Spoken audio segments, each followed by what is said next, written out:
like a good night's sleep. And you can get some really super beauty rest in a eye mask that you make yourself out of beautiful satin fabric. The fabric I'm using today comes from Paper Mart and it's on clearance right now. You can find it at www.papermart.com and I'll have a link in the video description. It's so easy to make and it would be a great favor for a spa party or just a girlfriend gift. Let's go to the table and I'll show you how it's done. The first thing you need to do is to make a template, and if you already have an eye mask that you can trace, you can do that. I just took my glasses and I traced loosely around that, making sure it was bigger because you want your eye mask to fully cover your eyes and block out any light. And then I just refined my sketch a little bit. Now take your sketch and fold it in half. This way it'll ensure that we make a symmetrical mask. Then take your scissors and cut out whatever side looks better. That'll give you a perfectly even symmetrical mask to use as a cutting template for your fabric. Now simply pin your template to your fabric using silk pins, and I already have my fabric right sides together, and pin as close to the edge of the template as you can so that these little holes will be hidden in the seam allowance. Now trim your fabric to the size of your template. Now I will warn you, sometimes working with satin fabrics will want to dull your scissors, so you'll want to just go slow and be prepared to sharpen them again later if need be. Now you can remove the template from your fabric, but save it for later, and just be careful when you're taking the pins in and out of your fabric to make as few holes as possible.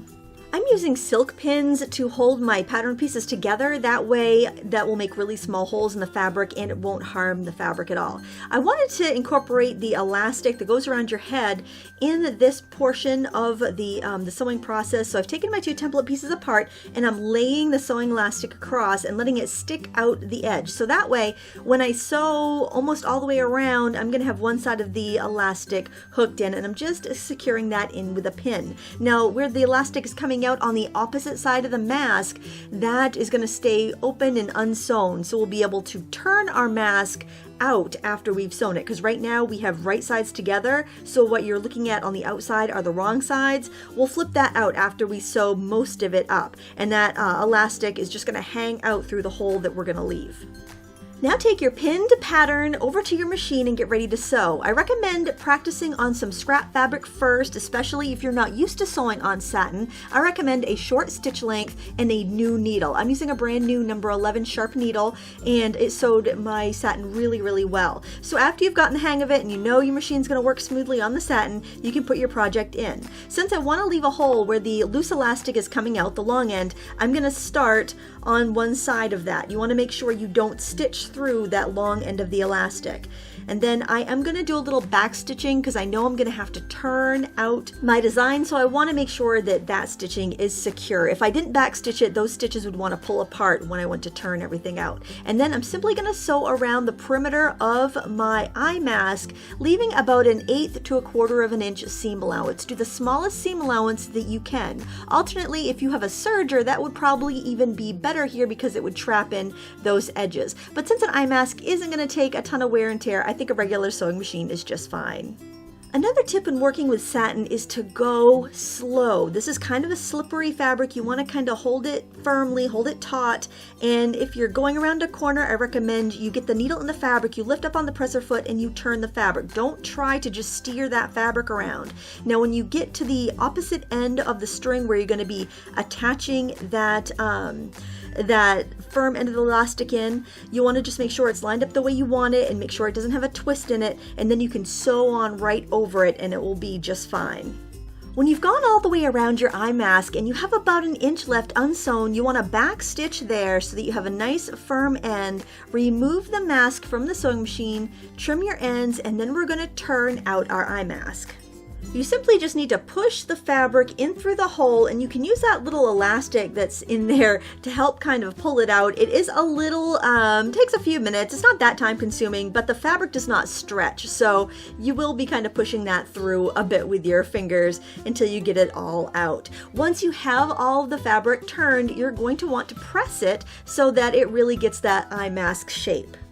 I used a dry hot iron. Make sure you use it dry, not steam, on satin, and it worked really well. And I also turned under those raw edges right there at that 1-inch gap we left and pressed that down too so it wouldn't give me trouble when I came to sew it. Then I'm taking the other end of the long elastic that we had hanging out there, and I've pulled it around and I'm sticking it in so that we'll trap that down and it will be very wearable. Now you may want to sew this by hand. You might be able to get a neater look that way. I am not a very good hand sewer, so I decided to do this on the machine. Besides, I'm going to embellish it with a bow there afterwards, so I don't care if I have some visible stitches. Go ahead and stitch all over that open hole there, and just make sure your ends are tucked under, otherwise it will fray, and be sure to backstitch at the beginning and end of this stitch for security.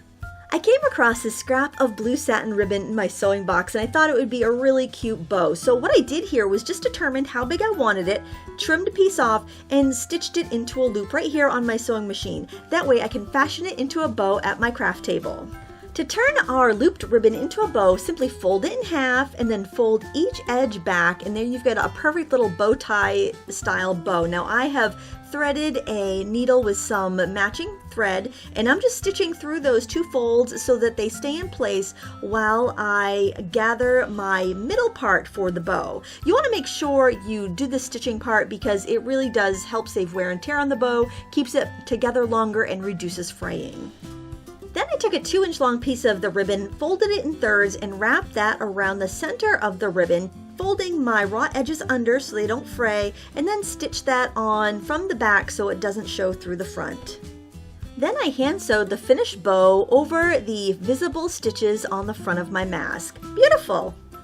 Now that you've gotten the hang of working with satin fabric, you may want to branch out onto a larger project. A pillowcase is a great project to make because it adds a lot of oomph and it's very easy. So what you want to do is cut off some fabric a little bit larger than your pillowcase, use a pillowcase you already have as a pattern, wash the fabric, and then sew it up. That way you don't have to worry about it shrinking or puckering after you wash it. You can also make curtains with this fabric by measuring your windows and then sewing up seams, and these tassel tiebacks that I found at Paper Mart are gorgeous and they would really add a lot of luxury to a room with very little cost. I'll put links to all of these products in the video description. You can find them at www.papermart.com. Packaging for less. Thanks for stopping by. Until next time, happy crafting.